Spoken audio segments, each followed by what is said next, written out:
Hey, it's Leigh Hankin here from Hyper Prospecting. So in this video, I'm going to be walking through the outbound GTM motion we used for a client in 2025 to generate over 200,000 USD in new revenue, which also included it was about 132 leads for the year as well.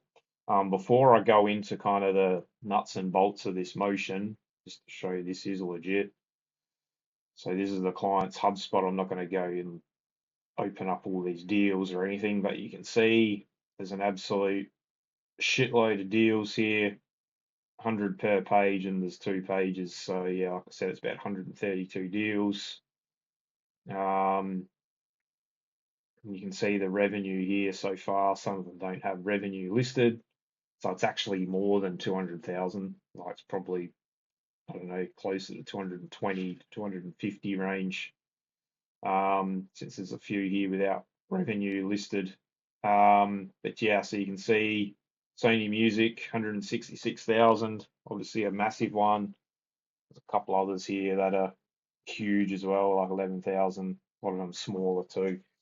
The Sony Music didn't start off as 166,000. I think it was originally like a 20,000 deal, but yeah, it was closed start of this year in April.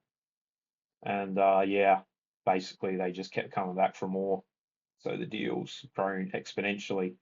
So yeah, just wanted to show that, show this is legit. That's the client's HubSpot. I'm obviously not going to show every part of these deals for confidentiality reasons, but yeah, that's basically just to show you it's legit. So before I go into kind of these layers here of the motion, just to give a bit of context, so the client basically has it's basically like a creator-driven music marketing tech platform. I could put it in as simple terms as possible. Um, so yeah, so basically we were looking to target like music labels, whether it's independent, big ones, pretty much all over the world, but particularly like UK, Europe, North America. Um, yeah, they're probably the main geographical regions. So yeah, so music labels were looking at talent management agencies who had a roster of artists, stuff like that. So yeah, it was a music marketing platform, and we needed to reach that target audience. Just to give you a bit of context. So the motion here is nothing terribly complex. This was so good about this process here. Um, there's no like all these fancy automated workflows, any of that shit. This is just like just really good offer it was and solid process. Like it's just fundamentals, honestly. Really good offer, targeting, a mechanism to deliver the emails. Just all fundamentals we did. So that's what's so good about this. So really anyone can do it. The main thing is you just need a really good offer. You need to make sure it's positioned really well and targeted at the right people. So that's what's so good about it. This particular motion, as you can see, it's simple. That's why I don't have like 50 different branches here because it's just a simple process that we did. So I'm going to keep a pretty top level overview though in general, but I will go through some of these branches here. So yeah, let's get into it. There's basically 4 layers to it. As you can see, I'll zoom in here. So infrastructure, prospecting list, messaging, conversion, very simple stuff. Infrastructure, yeah, so we basically had a bunch of different domains registered, inboxes under Google, some private SMTP through MailDoso. We've just recently started using a few Outlook ones as well. Technical authentication, so pretty much, depending on your level of knowledge of cold email, all this stuff's pretty standard. DKIM, DMARC records, custom domain tracking. We use instantly. So we use set up custom domain tracking in there and instantly warm up, also done in instantly. So that was the infrastructure, just solid infrastructure. Okay. Like I said, diversified inboxes, all the technical authentication stuff taken care of so you can ensure that your emails are going to be delivered long term. custom domain tracking, warm-ups. Honestly, that's it for the infrastructure. Prospecting lists. So basically with this audience, like music labels, artists, talent management agencies, stuff like that, they're not really typically, I mean, they are, I don't know, I guess they are kind of B2B, but they're not that easy to find in a lot of B2B databases. So we actually kind of mostly focused on all our list building was stuff like niche directories, events, um, more than the databases. So yeah, there's a lot of different directories we used across different geographical regions. I mean, just to give you an example, now we're preparing campaigns for Southeast Asia. So we've been like scraping labels and stuff from different like Asian based directories. But throughout the year, that's what we did with like Europe, UK, North America. There's a lot of different directories on there available. So the client did give us some that they knew, but we actually got a lot just using ChatGPT. We just created a prompt as part of the list research and TM kind of research process and mapping, and we found a lot of good directories. Um, yeah, associations, stuff like that. Literally just from ChatGPT, and then go through and scrape the labels from it manually, or you can use a automated scraping tool. That was what we did. That was really a core of our kind of list building. Events was another one as well. It's probably secondary. So the client would go to various events. So this client's based in the UK, even though they operate globally. So they would go to events in the UK, and we would get like the lists of attendees. Some of them would even have like, it would just be events where you'd have all the companies as well, like the labels listed, and we could just like scrape them. So we knew obviously they were going to be accurate because why else are they going to the event? So that was another method. And we did use B2B databases, but it was like um wasn't a priority just because it's yeah, it was just more effective relying on directories and events to build these lists of labels and agencies.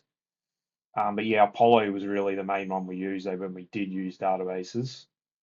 We also did use a bit of LinkedIn as well, but it's not really exactly a lot of music labels on LinkedIn. So yeah, like I said, this wasn't a primary method. It was like a complementary method. Um, Signals as well. So Signals isn't really a list source, but it's more it is something we did as part of the list building. So we generally focused on when we did Signals campaigns, we looked at whether they had released a new track in the last 60 days, whether they'd signed a new artist in the last 60 days. And I think the other one was whether they were posting content on Instagram. And what was the other one? TikTok. Um, Whether they'd posted content maybe in the last 30. I think they were the three main signals. But actually, what we found, believe it or not, is that non-signals based campaigns perform better for this audience and offer for some reason, even though everything was like personalized around the signal and everything. Yeah, it just didn't perform as well, which is usually not the case. Usually, signals campaigns perform better than non-signals based campaigns, but for this client, they didn't. Yeah, so basically, that's kind of the main ways we found the right labels and companies to target. And then once we get them in a list, we just ran them through like Apollo mostly to get the contacts. We kept it pretty broad as well, in terms of the job titles, only because music labels is not like some huge audience in like each of these continents, like Europe, the US, Canada, and stuff like that. It's just not like it's not like you have 100,000 labels to target. Or there might be a lot, but there's just a lot you can't get verified contact data for. So, so yeah, we did keep it a bit more broad than usual for other clients that we would work with. Um, but it didn't. It honestly worked well still because a lot of people would actually forward emails to the right decision makers. So it was actually quite a good foot in the door. So after Apollo, getting the contact data, we then verify it using email waterfall enrichment. So we're using AirScale, and they have like 6 or 7 different email providers. And then, just double verifying the emails, including catch-all emails to maximize our TAM. That was honestly pretty much it.